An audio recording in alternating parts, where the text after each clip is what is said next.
Today, we're looking at a story of protest, of dignity, and a real fight for recognition.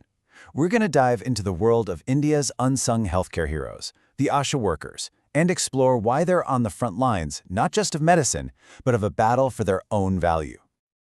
Okay, so let's set the scene. We're on the streets of Kolkata. Since late December, hundreds of community health workers known as ASHA workers have been protesting. But here's the twist. They're not asking for a pay raise. They're actually rejecting one. Listen to this. One worker put it this way: "The 1,000 rupees they gave us was more like alms." Wow, that tells you everything, right? This isn't just a simple negotiation over a salary. No, this is a protest about dignity. That one word, alms, it just cuts right to the heart of their frustration.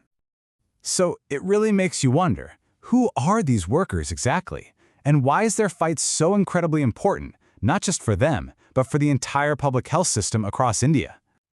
All right, let's break it down. Who are ASH workers? And why are they called the absolute backbone of community health?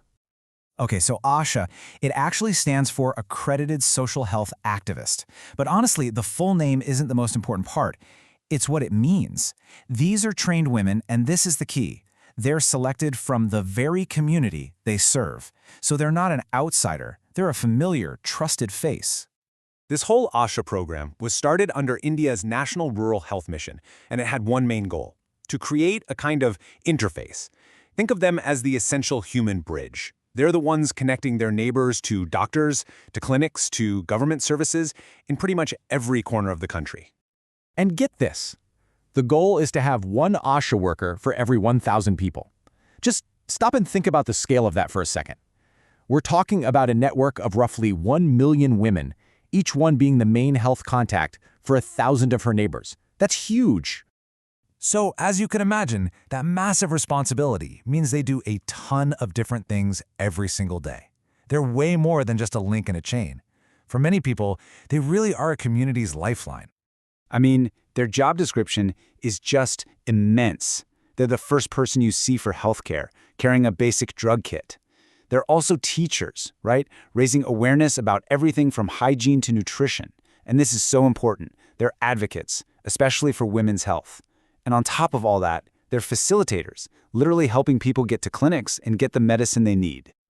The whole system, when you boil it down, is built on this one simple but powerful idea: having an approachable, trusted person in your community that you can go to.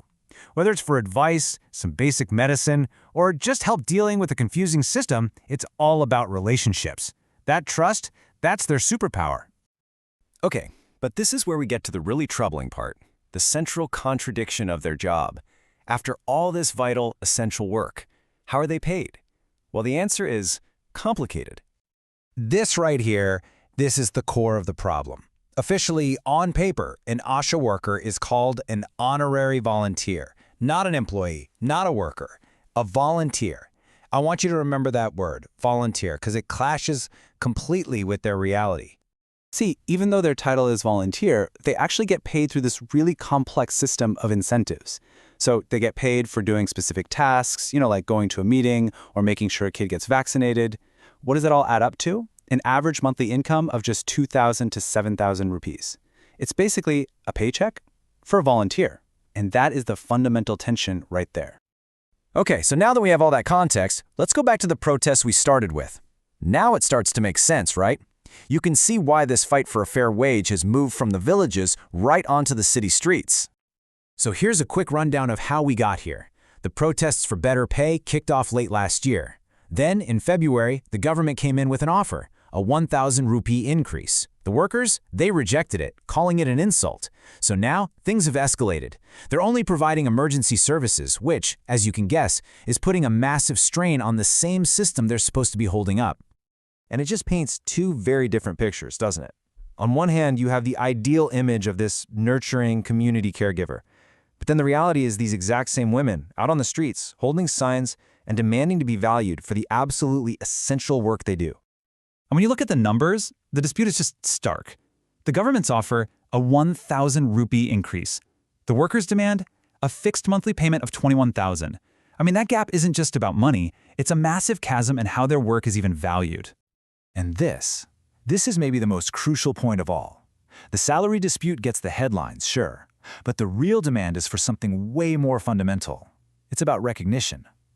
They are fighting to get rid of that volunteer title and finally be recognized, officially, as healthcare workers, with all the rights this should come with it.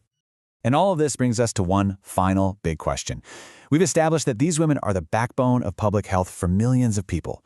They're the first line of defense, the trusted face in the village. So when you look at everything they do, and you see their fight for just basic dignity and fair pay, the question isn't just for the government, it's for all of us. Are we doing enough for them?